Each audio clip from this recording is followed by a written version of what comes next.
So, Toka has a brother. And not just any brother, a badass brother that is killing people, is in the 11th Ward, and at the exact same time, you can see that this brother looks like a fucking beast at the end of this episode. Oh my god.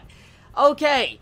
So, this episode had some good character development for Toka. It had a lot of stuff going down, and majority of this entire episode was set up. Pretty much it was. It was set up for the events to happen in this arc. From what I could see going down, is that there's something going down in the 11th Ward. And in the middle of the episode, we find out that these ghouls are starting to form together and make parties to take down the doves. So, that's exactly what's going on right now. So, I'm guessing a bunch of different special task force people from the agencies and organizations that are anti-ghouls can probably go and take down the 11th Ward. That's exactly what is going on here.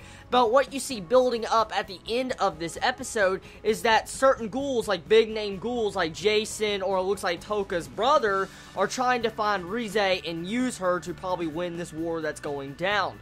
And so, we had foreshadowing of this episode of a war. So, that's exactly what's going down right now. There's going to be a war between the 11th Ward and the Doves. That is what is happening. And I find that very intriguing of how that was introduced. I felt like they did a good job of building up the tension of this episode.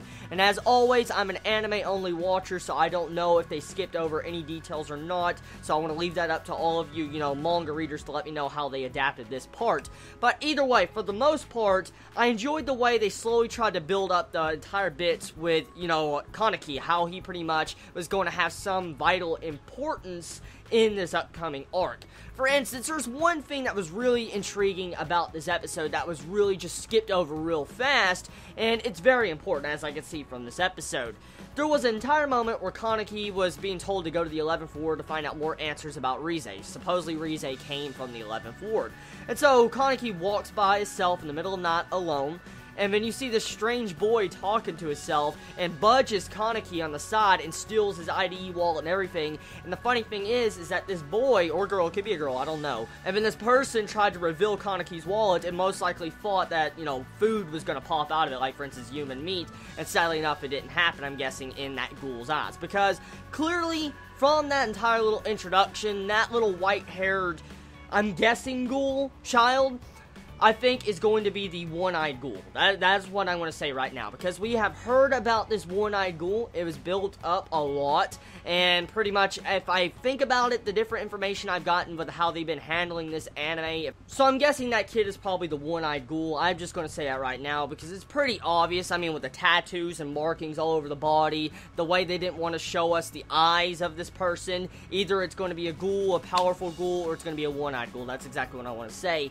But there's a lot of different things going on here and there overall in this entire episode, and we get to see a glimpse of Jason again. It looks like he wants to kill Rize, because we saw what happened in the first episode. Remember the first episode, Rize, and, him going at it, and yeah, pretty much I can see why he'd be pissed off. The big thing is, what will he do if he finds out that Kaneki is, the new Rize? I wonder what's going to happen. So, Kaneki's definitely going to be dragged into these problems of going down in the 11th Ward, and most likely Toka's going to be dragged into it too, since she is related to one of the people that are probably the top leaders of the 11th Ward that are wanting to attack the Doves.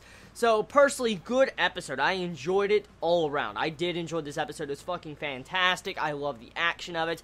The only thing, as always, I think that really just downgrades this episode is the censors. That's the only thing. It's just the censors at the beginning, like, oh my god, the censors of Motto and everybody, and that the freaking old hag girl, like the old lady, just getting cut in half, or whatever happened to her. I can't even tell what happened to her, but when she got struck by Motto, pretty much, I couldn't tell what was going down. I was like, damn it, that is the only thing I hate. I just can't tell what is going on because of these sensors. I mean, I understand some sensors if an arm comes off and shit, okay. But I mean, when you have an entire fucking black bar on the screen, I can't even see what is wrong with the person. I can't even make guesses at what's wrong with the person. I mean, all I know, she can just have a hole in her, but, they cover the entire body to make it look like she was cut in half. So, that's my only complaint personally about this episode. The animation looked good, music was good, build-up was good, character introductions were good. I like the backstory of Toka. They needed to go more into it. I need to find out exactly what happened between these two, and why does, Toka's, brother not like her anymore. Like, the brother called Toka like a weakling and wanted peace, like a piece. And so, clearly, the brother took a different dark path, and most likely their parents died. For instance, the father and mother died of Toka and her brother, which in turn probably caused, I'm guessing the brother to take the path he took. That's just me guessing. So, tell me your thoughts about this episode of Tokyo Ghoul, everybody. I mean, did you enjoy it? Did you hate it? What was your favorite moments about it? And did you enjoy the backstory of Amon, the beginning part of this episode, where you get to see him, how he first was introduced to Mado, and how he really reacted to this dude, and at the exact same time, he really, kind of respected the man before he died, and actually said that it was his pride, like, Mado was his pride. Tell me how you feel about that, and one other thing I want to say before I end this review, Hide in this episode was showing a lot more importance to the overall story.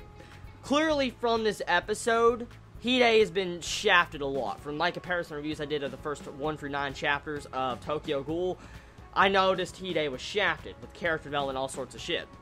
But he's coming back in this episode, and you could clearly see he has a more interest in ghouls now. He's looking into ghouls, he's definitely finding more interest in these different organizations of ghouls, and I feel like this is going to be a big key event that's probably going to happen in this arc. So I don't know what is going to happen. Let me know in the comments below. I love all you so much. You have a wonderful day or night wherever you live. Please be safe. Chibi out.